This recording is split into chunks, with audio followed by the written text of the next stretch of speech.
Question of the week from the Naked Scientists. After struggling to find the right experts in the field, this week almost ended on a bum note.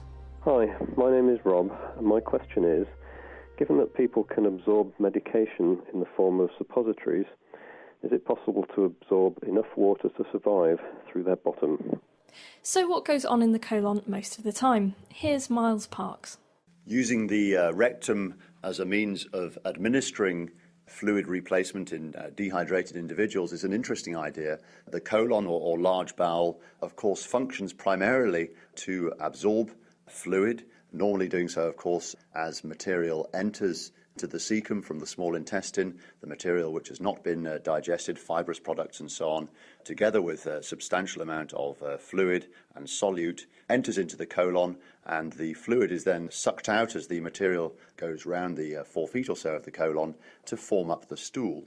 So you can see the colon is well designed for absorbing liquid, but it really needs to do so in the context also of transport of solute, that's to say of sodium and chloride ions and so on, and it's the absorption of the solute itself which then creates the osmotic gradient which sucks fluid across the lining of the bowel and into the bloodstream.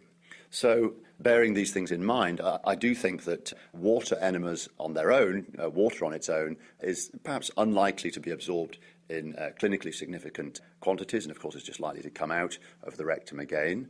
Whereas I think administering saline or something of that type would potentially lead to quite significant absorption of fluid. Water on its own probably wouldn't do very much, but a saline solution could give one a better chance of a drink. But what if you're stuck for saline drips and all you've got is the much saltier seawater?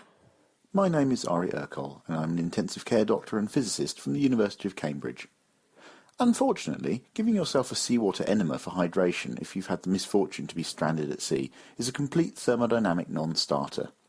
The problem is that the salt in seawater is much more concentrated than the concentration of all the various solutes found in body tissues. Since, to a first approximation at least, the gut can be thought of as a sort of semi-permeable membrane, this will lead to water molecules tending to move from the body through the gut wall and into the seawater to reduce the concentration difference. This process, where water moves along its own concentration gradient across a semi-permeable membrane, is called osmosis and is very important in biology. In this case, it will actually result in you becoming increasingly dehydrated. The situation is reversed with fresh water, which would be successfully absorbed. Having said that, neither procedure would be very safe, especially if the water was dirty.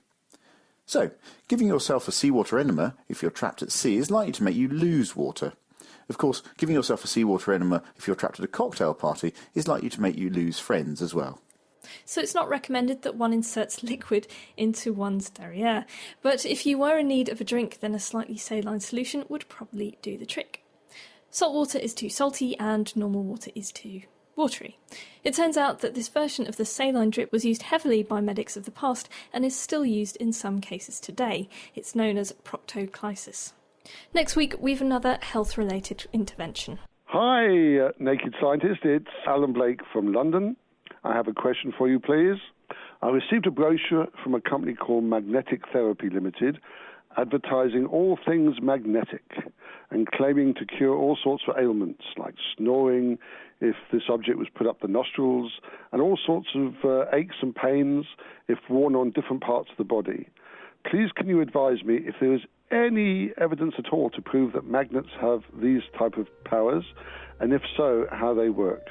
Thank you. What's the truth behind these contraptions, and since blood is full of iron, can it be magnetic? Answers to Chris at thenakedscientists.com or write them on the forum at thenakedscientists.com/forum. Question of the Week is part of the Naked Scientists podcast and supported by the Wellcome Trust and UK Fast. Look us up online at nakedscientists.com.